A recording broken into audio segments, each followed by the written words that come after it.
મહેસાણા પૂર્વ વડાપ્રધાન ભારતનો રત્ન શ્રદ્ધેય અટલ બિહારી વાજપેયીના જન્મજયંતિ અંતર્ગત જિલ્લા વહીવટીતંત્ર દ્વારા માય ભારત સુશાસન દિવસની યાત્રા વડનગર ખાતે યોજાઈ હતી। સુશાસન દિવસની ઉજવણીના ભાગરૂપે વડનગરમાં ડોક્ટર કેન્દ્રીય મંત્રી મનસુખ માંડવિયા પદયાત્રામાં જોડાયા હતા। પૂર્વ વડાપ્રધાન ભારતનો રત્ન શ્રદ્ધેય અટલ બિહારી વાજપેયીના જન્મજયંતિ અંતર્ગત રમતગમત, યુવા અને સાંસ્કૃતિક પ્રવૃત્તિઓનું ગાંધીનગર દ્વારા આયોજન કરાયું હતું।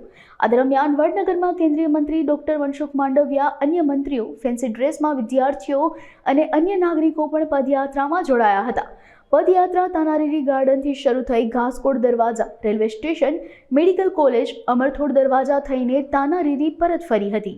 અટલજીના સમયથી સરકાર અને સુશાસનની વ્યવસ્થાઓ ચાલુ થઈ હતી અને સુશાસનને સરકાર સાથે અને લોકો સાથે જોડવાનો અને 25મી ડિસેમ્બરે એમના જન્મદિને એ સુશાસન દિવસની શરૂઆત સરકાર અને પ્રજાને સાથે જોડવાનો, યુવાનોને જોડવાનો, વિદ્યાર્થીઓને જોડવાનો, સમાજના અનેકવિધ વર્ગોને સમાજ સાથે જોડી અને સરકાર સાથે જોડી અને જે પણ કોઈ પ્રજાકીય માગણીઓ અને પ્રજાકીય લાગણીઓ સાથે જે સરકારને સુશાસન કરવાની વ્યવસ્થાની જે શરૂઆત થઈ હતી એને યાદ રાખી ગુજરાતમાં આજે આદરણીય મનસુખભાઈના લગભગ 8 કિલોમીટરનો આપણે આજનો પથ હતો એ મંજિલ કાપી છે અને સમગ્ર ગુજરાતમાં એક પ્રતિકાત્મક રીતે આજની આ શરૂઆત અને આજની આ આખી આપણી જે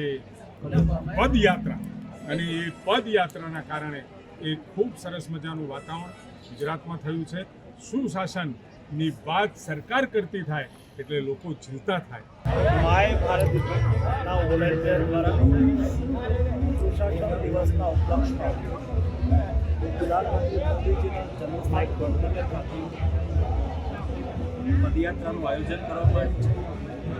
યુવાઓ દ્વારા આ પદયાત્રા સુશાસનનો સંદેશ, યુવાઓ દ્વારા વિકસિત ભારતમાં ભાગીદારી, બંધારણ પ્રત્યે યુવાઓનો એ સંદેશ આ પદયાત્રા દ્વારા માય ભારતના વોલેન્ટિયર આપવામાં આવ્યો છે। મોદીજી વિકસિત ભારત માટે યુવાઓને પ્રાધાન્ય આપી રહ્યા છે, યુવાઓને વિકસિત ભારતની અંદર જોડી રહ્યા છે।